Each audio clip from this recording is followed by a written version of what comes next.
Yes, Manchester City 2, Leeds United 1. We extend our lead at the top of the Premier League to 4 points. Who would have thought 2 months ago at this stage of the season we would be 4 points on top of the Premier League table, and for the first time in a long time we are now level on games with Arsenal, but in a couple of weeks time we will once again have a game in hand. And look, where do we start with this one? I think there's quite a few talking points. I'll try to go over it as much as possible. I want you guys to get down below in the comments and let me know all of your thoughts on everything I say. Do smash a like. Do subscribe to the channel. We're getting really close now to 75k, so all of your support massively helps. Look, we win 2-1.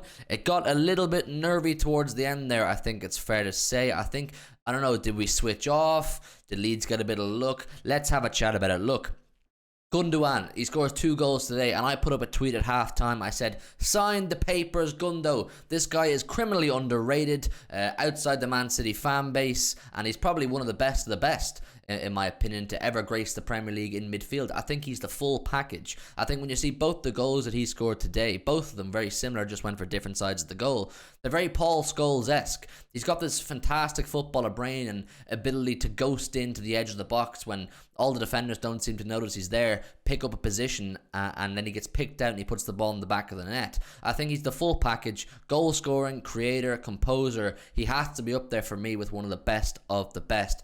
I'll get on to his penalty, but the next person I want to talk about is someone I saw in the live watch along, you lot saying Hugh needs to give him his flowers, and I'm not a hater. I'm not a Riyad Mahrez hater. I just thought the 2 games before today, he was not great. He did not impact the game enough against Fulham and West Ham. But today, Riyad Mahrez did what Riyad Mahrez does best. He was effective going forward. He caused serious problems for their left fullback and their left centre half, and he created both the first 2 goals, if I'm not mistaken. He definitely got the assist for the first one. It was a very similar pattern overall. That's what you want from Riyad Mahrez. We know Riyad Mahrez can do this. His killer touch. I've said this all season and people seem to laugh at me from other fan bases. I believe Riyad Mahrez has the best first touch in the whole Premier League. When he touches the ball down, traps it down with the outside of his left foot, he does it so beautifully. I don't think there's many, if any, other players in the Premier League can do that. But today, like I said, this is what you expect from Riyad Mahrez. My qualms with him were about the defensive side of things, and when he's not getting that kind of service that he got today, how does he go and seek it out? How does he go and seek to impact the game? But look, he did what he needs to do today. Riyad Mahrez, very good today. I still don't think he'll play against Real Madrid on Tuesday. I'd like to think, I hope Bernardo Silva slots back in there because we need him back, and he didn't start today, so the rest is fine. Bernardo Silva versus Real Madrid, please. The next player I want to talk about is Rico Lewis. I'll get on to Erling Haaland, and I will talk about the penalty situation. I'll talk about Leeds' goal as well, but I do want to shout Rico Lewis out. This guy, every time he plays, he shows me something new. I knew way back at the start of the season when he was playing a little bit, more probably than he expected, that he's a really good footballer. He's definitely a proper product of our academy. Pep has implemented this ideology whereby all academy teams will play the same way as the first team. So when they get to first team level, should they get there, they'll slot in and it won't be like a culture shock. They're able to come in and do what they've been doing all along for the previous 10 years. Rico Lewis embodies that. Rico Lewis, he looks so calm, composed, technically brilliant footballer, but today he was playing that new John Stones role, something that Rico Lewis didn't properly have to do so far this season. We've seen Rico Lewis invert, we've seen him get involved in build-up play, but today he acted essentially as an extra midfielder, which is something we haven't seen before. And I was thinking, because John Stones has done that so well now for the past few months, will there be a drop-off with Rico Lewis? Naturally, that's not a dig at Rico Lewis either, but will there be a drop-off with Rico Lewis coming in to replace Stones? First of all, fantastic that John Stones got the rest. He will play at the Bernabeu back in his normal role. But Rico Lewis, I thought today was absolutely brilliant. Some of his touches on the ball, some of his plays on the half turn, he should have got an assist. Erling Haaland hit the post. Rico Lewis was threading balls through like prime David Silva at one stage. I thought he was absolutely brilliant. And there's no surprise that they're in talks to get him, this kid, a new contract. Fully deserved. 18 years of age. He's shown it now. We've seen enough of Rico Lewis to know this guy can cut it at the top level for Manchester City. Now, Erling Haaland, record breaker Erling, it was not your day, my friend. It really was not your day, was it? I don't know, was the shooting boots not there? Does he need to update his software? Do we need to get him a new Tesla charger? I don't know what it is, but we got brought back down to earth with Erling today. I think we have to understand and realise that days like that do happen. As out of this world as Erling Haaland is and has been all this season, days like this will come along where sometimes it just won't go your way. No matter how hard you work, how many chances you get, it just won't go in the back of the net.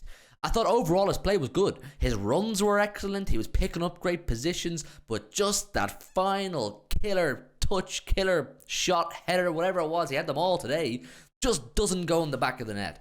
I think on another day, Erling Haaland walks off that pitch after today's performance with 5 goals. He easily could have scored a hat-trick, and you can make a good argument for him to have 4 or 5 today.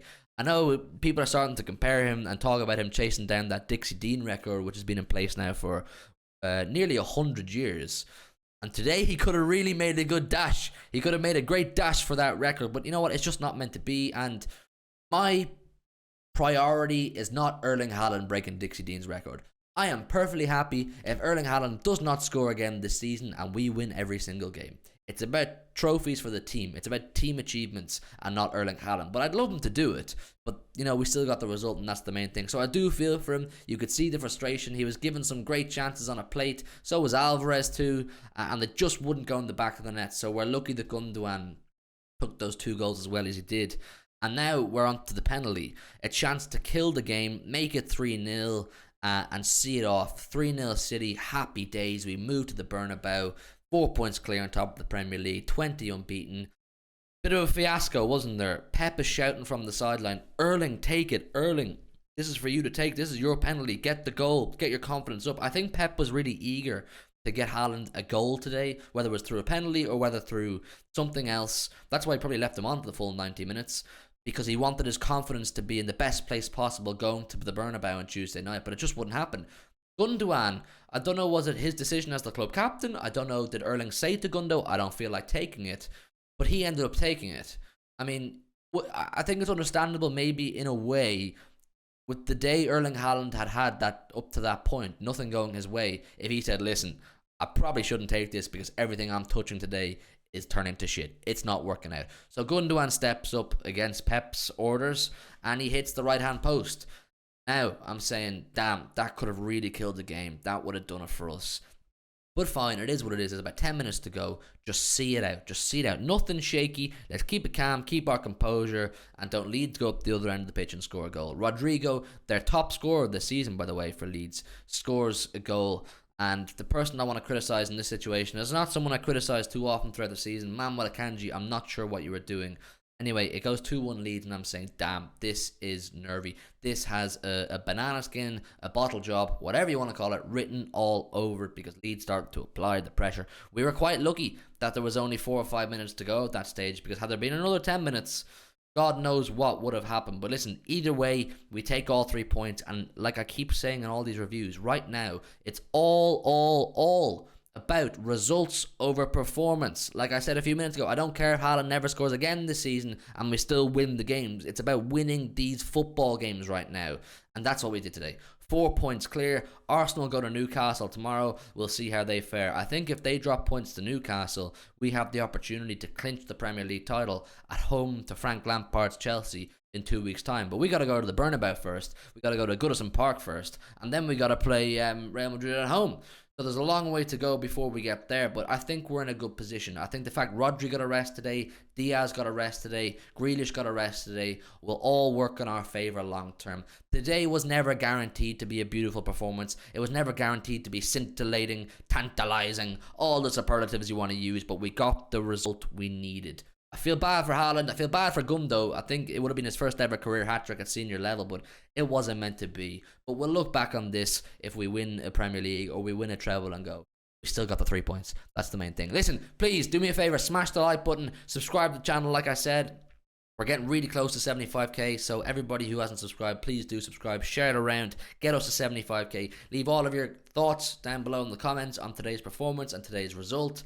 And we'll see you tomorrow with some brand new content. Enjoy the rest of your weekend.